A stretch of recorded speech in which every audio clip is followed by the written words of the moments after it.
Oi, alunos!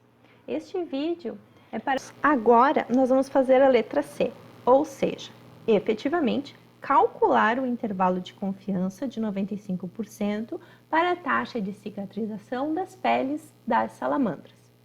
Bom, como que nós vamos fazer isso? Para ajudar, eu criei essa tabela. Essa tabela tem os dados que são importantes para a gente conseguir calcular o intervalo de confiança. E quase todos os valores aqui a gente já obteve nas letras A e B. Então, a primeira coisa, média amostral aqui, ó, 27,45. A gente calculou na letra A e copiamos daqui. Estão vendo? Aqui embaixo. O desvio padrão populacional é desconhecido. Por que eu escrevi desconhecido? Porque vocês já devem estar com uma preocupação do tipo, ai meu Deus, como é que eu vou saber quando existe o desvio padrão populacional, quando não existe? Quando que eu vou saber quando usar a tabela T e quando usar a tabela Z? Gente, fiquem calmos. Olha só, o enunciado vai estar bem claro, vai estar escrito, o desvio padrão populacional é.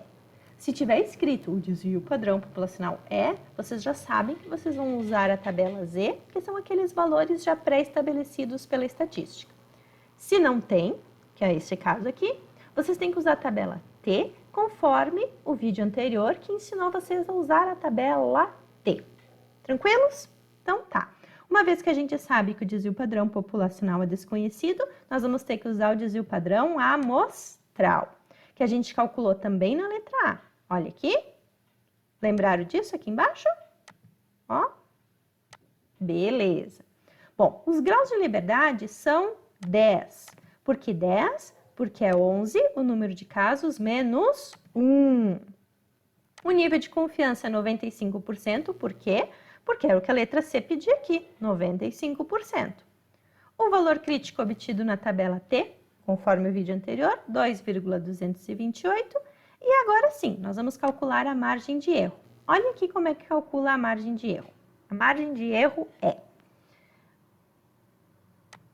o valor crítico obtido na tabela T, 2,28, multiplicado por o desvio padrão amostral, que é dividido pela raiz de N. Lembrem que no erro padrão, nós estamos tratando de N. Quando a gente fala do desvio padrão, é N menos 1.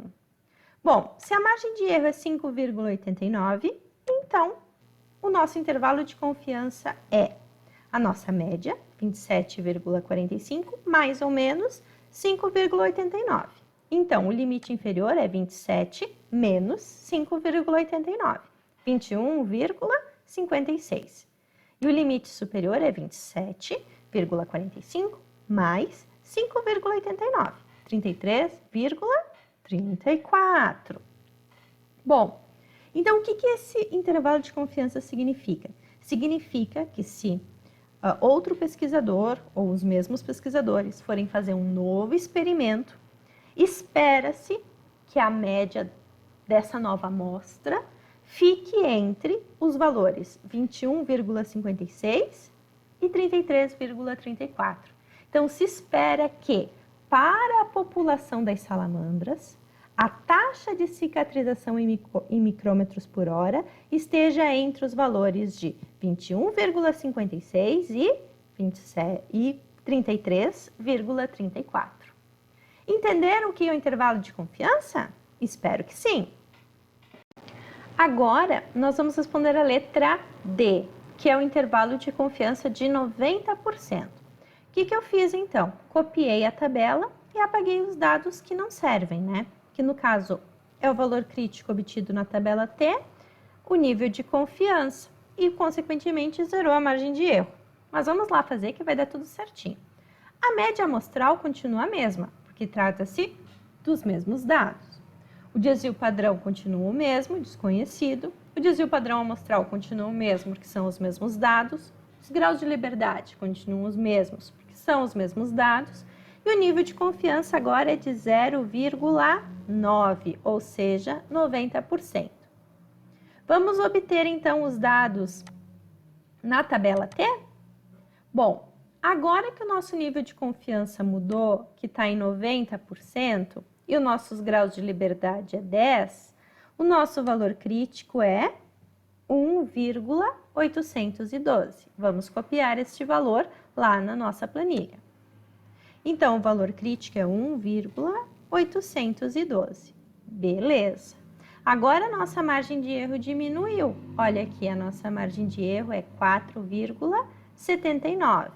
Então, se vocês olharem aqui, L19 é o valor crítico obtido na tabela T.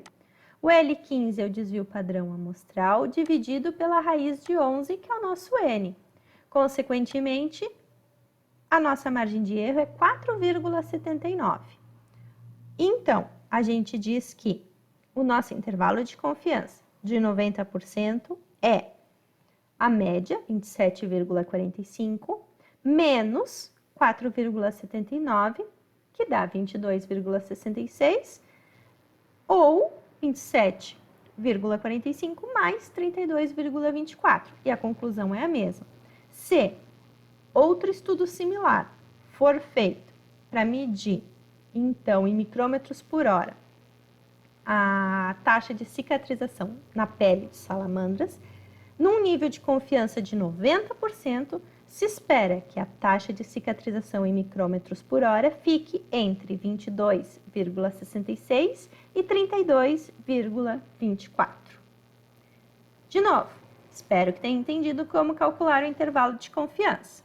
Bom, agora nós vamos responder a última pergunta, que é: como a gente consegue explicar essa diferença entre o tamanho dos intervalos de confiança quando nós temos um nível de confiança de 95% aqui e quando nós temos um nível de confiança de 90% aqui?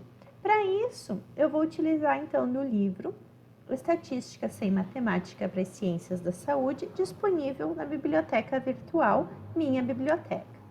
Olha só, quanto mais confiantes nós estamos que a média de uma população vai estar entre o intervalo, maior esse intervalo de valores. Imaginando que nós estamos trabalhando com uma variável que vá entre 0 e 28 a sua medida. E a média amostral foi 11,90. Para eu estar 100% confiante que a minha média vai estar entre o intervalo de confiança, eu vou dizer que o meu intervalo de confiança é entre 0 e 28, ok? Bom, mas se eu digo, olha, eu não preciso ter 100% de certeza, eu posso diminuir um pouquinho o meu nível de certeza, porque isso aqui não me serve para nada, um intervalo de confiança assim, é muito abrangente. Então, quando eu diminuo um pouquinho a minha confiança, olha o que acontece aqui no gráfico. Então, a média, né, ela tem um intervalo bem menor. Então, é por isso que existe essa diferença, porque nós abdicamos um pouquinho da nossa confiança e restringimos, então, a amplitude da faixa de valores, a amplitude do intervalo de confiança. Eu selecionei aqui, então, duas frases bem importantes desse livro que eu acho que é importante que vocês leiam e reflitam. Uma coisa interessante sobre os intervalos de confiança é que eles estão diretamente relacionados ao tamanho da amostra. Portanto, quanto mais pessoas você tiver em suas amostras, mais estreito se torna o intervalo de confiança. Porque lembra qual é a divisão? A divisão é desvio padrão populacional ou amostral dividido pela raiz de N. Quanto maior for o N, mais estreito, então, vai ser o intervalo de confiança. Outra coisa importante que eu destaco aqui no livro é que intervalos de confiança têm uma qualidade quase mágica, pois nos mantém focados nas populações, em vez de em nossas amostras. É muito fácil, em uma pesquisa, ficar absorvido pelos nossos dados amostrais e esquecer de relacioná-los às populações. Intervalos de confiança mantêm nossa atenção e foco onde deveriam estar, nas populações.